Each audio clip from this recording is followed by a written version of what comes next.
Planning your next launch, but not sure what to say to get potential buyers interested? In this episode, I'm talking about 5 emails you'll want to include in your launch sequence and the role they play in answering questions, helping buyers make a decision, and converting your audience. Being an online business owner is full of ups and downs. Some days you can't imagine going back to your 9-to-5, and other days you want to burn your whole business to the ground. We get it. Welcome to Chaos to Conversions, a podcast of practical, no BS strategies to grow your online business. Each week, we're chatting about launching, copywriting, mindset, and more, so you can make sense of the chaos and do more of what works. Join the conversation and let's grow together. Welcome back to Chaos to Conversions. We're talking all about launch copy today, specifically launch emails.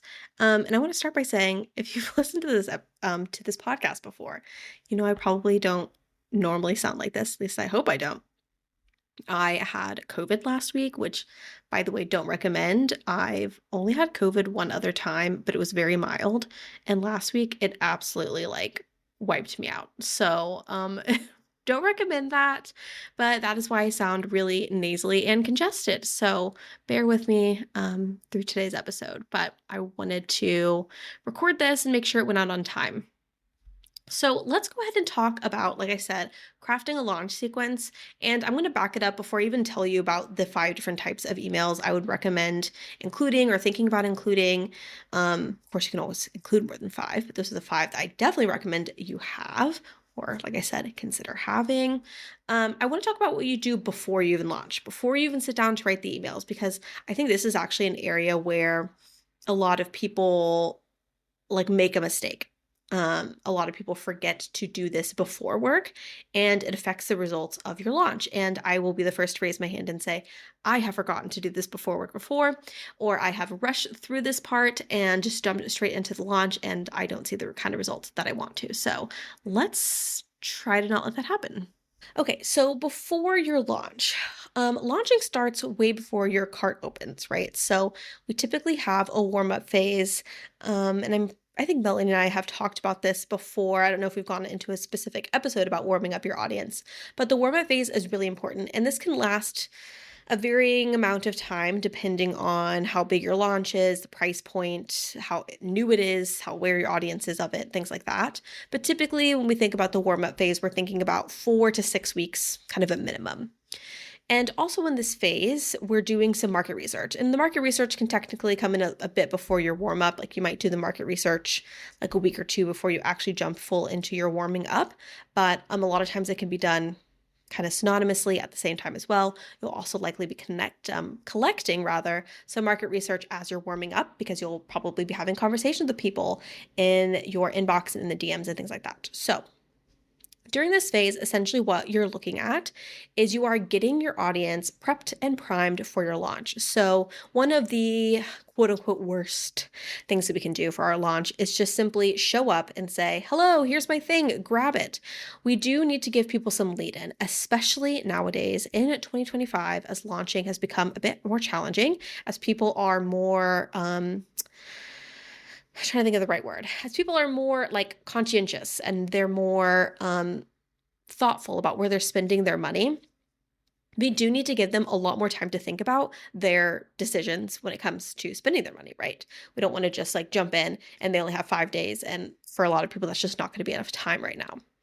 So we are, during this phase, sending out different pieces of content. So emails, Instagram post, Threads post, whatever it might be, LinkedIn post, where we're starting to talk about the topic of your launch, like the challenges that they might be facing, the things they might be dealing with, the stressors that are going on, the transformations that they want, the things that they're dreaming about. We're starting to really dig into that and get them thinking about that challenge, get them thinking about the solution to that challenge. And obviously your solution is the launch, right? During this warm-up period, you can also be promoting your waitlist. So a lot of people ask me oh, so I'm not supposed to talk about the solution yet? You definitely can. The focus should be mostly on we're not promoting it and selling it. But if you're just feel weird at talking about the challenges but not offering a solution right away, you can say things like, I have the solution to this, join my waitlist because blah, blah, blah is opening on X day and I'm going to help you with this kind of thing.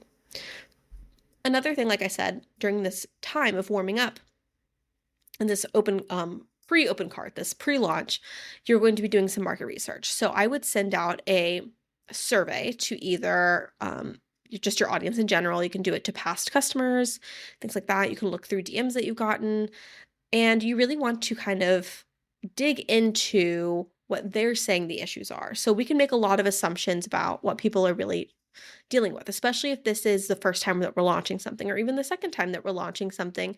In a way, we are making a lot of assumptions because we haven't really gotten people to go through this program or this course or this membership. So while we can guess the types of results and transformations that they can have based around like why we created this offer in the first place, we don't actually have any like hard evidence, right, of the results of the transformations. And so, yeah, doing market research and getting people's thoughts around like, hey, you have this challenge in your business. You're not getting as many clients as you want right now, or you're not selling like you used to, or you're really struggling with social media and like showing up. What would it look like for you on the other side of this? And have conversations with people and get their feedback. If they're saying it would look like on the other side of this if I could like do less and make more, right? If I could spend more time with my family and that doesn't mean that I'm sacrificing my income, or I could sit down and in 30 minutes create all the Instagram posts that I need to for a week. Like, what are the words that they're using? Those are the kind of words that you're going to want to use in your warm-up content and also in your launch content. And we'll talk more about that in a second when I give you some ideas for creating that launch content. So like I said, market research really is there to help you uncover like what are their hesitations, their objections, what are their goals, what are their motivations, like what is the motivation behind them changing this thing? What is the motivation behind them wanting something new? And what kind of language do they use? Because when we use their words, their feelings, their objections, their goals inside of your copy, your emails really start to feel like mind reading. If you've ever gone onto a sales page where you're like, oh my gosh, this is like literally me. This offer was like made for me. They're not mind readers. They've just listened and they've done market research. Same with like emails people send out. There's sometimes where people are promoting something and I'm like, I don't even know. Like, I know this is not for me, or I don't even know if this is for me. And then there are other times where I'm getting emails and I'm like, oh my gosh, I can't buy all of these things. But all of this is like directly talking about what I'm dealing with right now, or the struggles that I'm facing, or things that I'm thinking about that I would love a solution for. Okay, so let's now move more into the actual emails themselves. So this is what we just talked about is like your pre-launch, your warm-up phase. Those are the things that you're doing to get people ready, to make sure that your launch is the most successful that it can be. You're doing all that warming up, that talking, that conversing, that market research. Okay, well now you need to sit down and actually write the emails, right? And you're going to use this data that you've collected, this information that you've gathered about your audience to craft these emails. So there are 5 different emails that I recommend including in your launch sequence. And like I said, you don't like some of these are not required. Well, none of it's required. Technically, you can launch however you want. But like no one's going to say like if you don't have an objection email, like you're doing launching wrong. You do you. But these are ones that I typically do include whenever I'm writing launch sequences for my clients. And again, I'm going to start by saying that when someone hires me to write the launch copy for their business, whether it be a sales page, whether it be a launch sequence, I do market research with them. So I'll help them craft different questions to ask their audience, to ask their current members or past clients or current clients.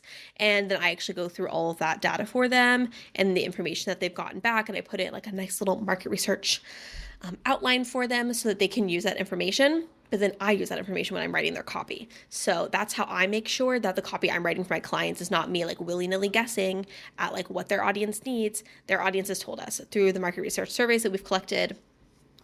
And also like if they had me do like voice of customer interviews where I'm actually sitting down and like interviewing people that they've worked with, we'll use that information as well. Okay, so let's talk about the first kind of email, and there's going to be 2 emails that are pretty obvious. That's the open cart and the cart close, but I still want to walk you through them, even if it is a bit more on the obvious side.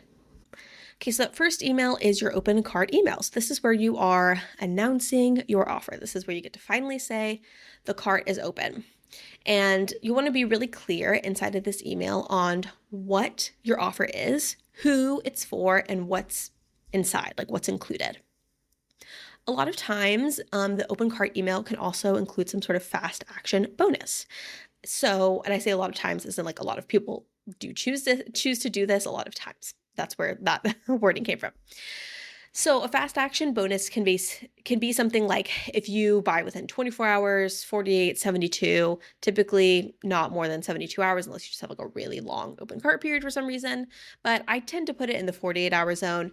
If you join within 48 hours, you get this bonus, right? It can be a price a kind of quote unquote bonus, so maybe they get something taken off, it's a discounted rate, or it could be like they actually get something additionally. So they might get like an additional coaching call with you or an additional resource or something like that. So it's just to incentivize those people who are already warmed up and ready because you've been doing all this pre-warm up, right? And getting them excited about this offer. And so you can say, hey, jump in now, you're going to get this bonus. One thing I'll also mention about your open cart emails is that if during your pre-launch phase and while you're warming up your audience, you sent out, or rather you collected people onto a wait list, this is also one of those emails that you might want to differentiate. Okay, so you may send an open cart email to your entire list and they get one fast action bonus or they get one price, and then you send out an open cart email to your waitlist and they might get a totally different bonus or a totally different price. And the way that you announce the offer might look a little bit different. With my waitlist, I'm probably going to say, hey, you were on this waitlist because you were excited about X, Y, and Z, right? Again, I'm making some assumptions here about what they're excited about, but based on the things that I've said in my promotional materials so far of like why they should be excited about this offer or why they might need this, I'm going to remind them of that inside that open cart and say, because you're on the wait list, you get this exclusive bonus or you get this exclusive discount, but it's only available for 48 hours. And another idea is that you may only do a fast action bonus for like a wait list, right? You might decide the list just gets the regular old launch and the waitlist does get some sort of bonus or some sort of price incentive. And that's also a way to incentivize people to get on your waitlist is you can let them know up front, hey, when you join the waitlist, you're going to get a special bonus if you join. So just something to think about. Okay. The next type of email that you can include in your launch sequence is a storytelling email. So this is a really great way to speak to those more emotional buyers, those people who really like to make connection with those that they're buying from. I definitely am someone who's very influenced by storytelling. I love, especially on Instagram, I always get really hooked in to like carousels and reels where people talk about, the why behind their business or the why behind their service and how they created the solution in the first place. So in a storytelling email, what you want to do is share some sort of transformation in a story form. So this can be your story, it can be a past client, or it can just be like a what if scenario. You can kind of make one up, but like keep it realistic. We don't want this to be a transformation that feels so out of reach that people are going to go, okay, is that like even realistic, right? Like, is that even possible? Because we can actually deter people when we go too far with our transformations, right? I'm sure you've experienced that before where you've seen something in your inbox or online where someone's like, hey, in the next 30 days, I can help you make, $10,000. And you're like, girl, I'm just trying to get by making X amount of dollars. How am I going to go all the way to 10,000? Okay, so like that could be way too big of a transformation depending on where your audience is at and what kind of audience you have. But we do want to be realistic enough that people go, ooh, this is possible for me. And I do want that. Of course, it can be a bit of a stretch. We all have dreams, but don't stretch it so far that you actually lose people in that transformation. So really what this email is about, it's about that connection piece to real life moments that people have, and it's about the transformation that your offer is kind of promising, right? Like what is the big promise that comes with them investing in this? I always like to think about that when I'm writing my client stuff is like, what is the one thing that they want them to walk away with? What is like the big promise that's coming out of this course, out of this membership? What is the big transformation? And that's what my storytelling email really leans into. Okay, another type of email that you might consider writing is an objection email, and these can be a bit fun to do. So, this is where you are addressing an objection or a hesitation that your audience has, and you definitely want to come back to your market research for this one. You want to come back to your market research for all of them, but especially your objections, because I've seen time and time again when I've sat down to look through my clients' market research and I've asked them, like, hey, what's the really big thing that you think is holding people back from like joining, maybe why haven't you seen like the numbers that you've wanted to see when you've launched this in the past? They'll be like, oh, it's the price, or people just don't have time. And then we dig through the market research and we realize, yeah, people are saying price and time let me tell you a little secret. People will always say price and time, even if your offer was $7 and it required an hour of them a week, right? You're still going to always have that objection. But we might sit down and realize, oh, there's this whole other hesitation, like, okay, price, whatever. But really the hesitation might be they just don't think it's possible for them, or they don't think they're in the right stage of their business yet, or they don't feel like their classroom could be impacted by this and like actually see results, whatever it might be according to your audience. So we want to kind of anticipate and address those hesitations. You can write your objection email with just like one objection or hesitation in mind, or you can address multiple different ones. I wouldn't address more than like 2 or 3 because that's just going to get a bit overwhelming, and how you address it's going to be a bit different. So if I'm doing just like one really big objection, if we do the market research and I see like there's really one that's just being mentioned over and over and over again, this is clearly like the big hang up for a lot of people, I'm probably just going to focus on that one.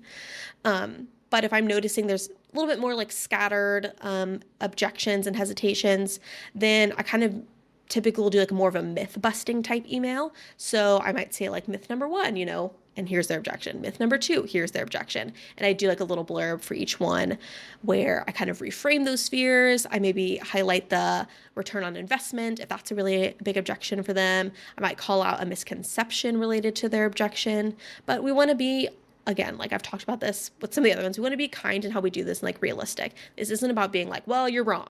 This is about reframing what they do have going on in their head, because the objections that they're having are real. They are very much, stopping or possibly could be stopping them from buying. We all have hesitations when it comes to buying things, even if it is as simple as, me going to get new contacts. I'm like, I know I need to do it, but I just don't want to pay, or I don't want to spend the time in the doctor's office. Like, we all have hesitations for things, and they should be taken seriously when we're writing our copy and not like dismissive, right?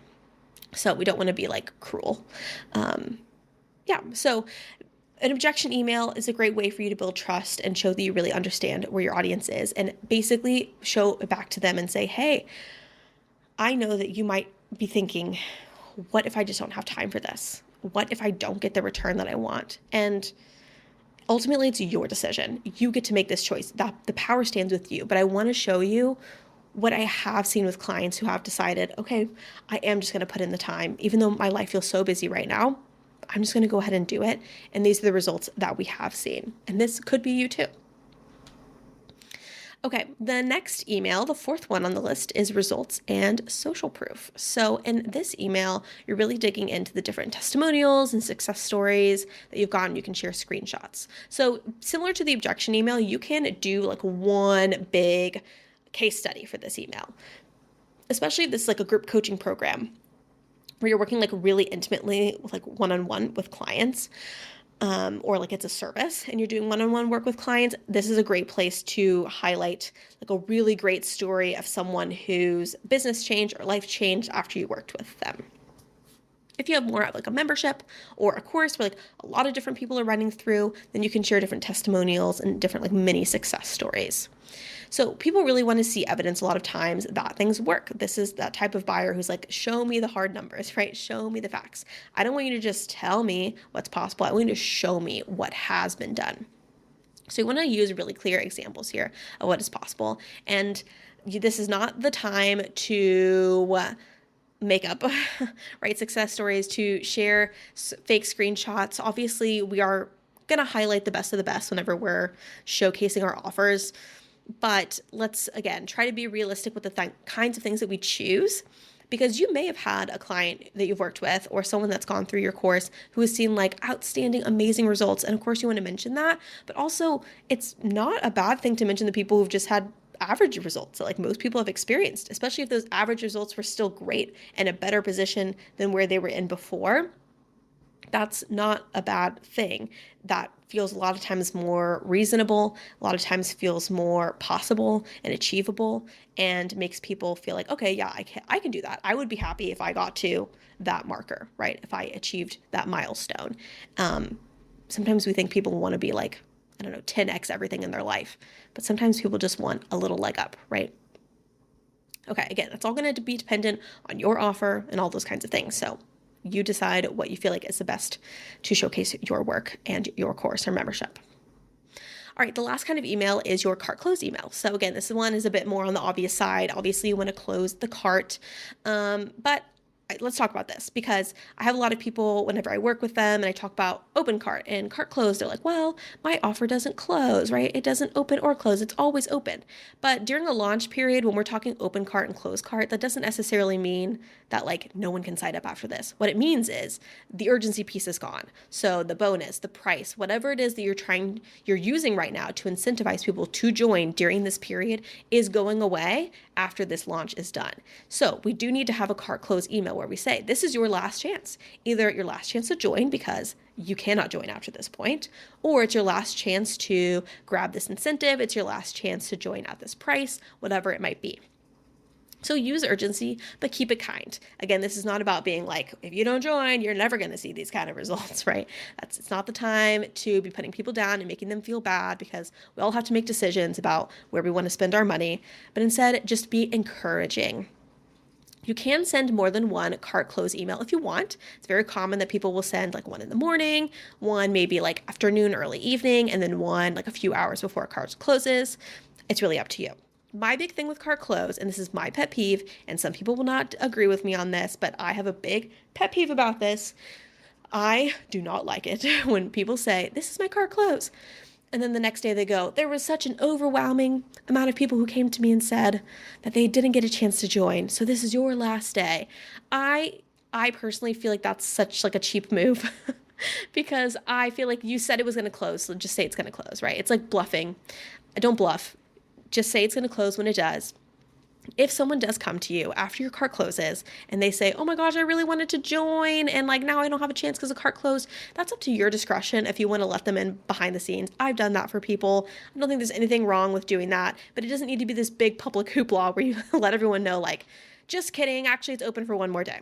But that's my pet peeve and I probably don't need to rant about that. But to me, stick by your word and handle people who come to you on like a case by case basis, right? Okay, so just a quick recap of what we talked about in today's episode. I talked about pre-launch and warming up and how it's really important that you spend 4 to 6 weeks really getting your audience ready for your offer. So that's a time to talk about challenges they might be facing, talk about the transformations and the goals and motivations that they have, and also promoting your waitlist and gathering some market research. And then when it's time to sit down and to write your emails, there are 5 different emails that I recommend writing in your launch sequence. That's an open cart, a storytelling, objection, results and social proof, and then your cart close email. If you would love to have a copywriter helping you write your copy for your next launch, whether that be a sales page or a launch sequence, I would love to help you out. I will put a link down in the show notes where you can get some information about my launch packages. But as I said earlier in the episode, I can help you with your market research. I will be helping you with your market research, helping you send out surveys and collect information. And then I will actually use that market research to go through and write your copy for you. So we're not just guessing at what your audience needs or what they want. We're using their language inside your copy so that feels relatable and that it converts. Thanks so much for joining the conversation today. If you want to learn more about how we can work together on email marketing, launch copy, or content planning, head to therelevantcollective.com. I'll meet you back here next Tuesday for more practical strategies to take your business from chaos to conversions.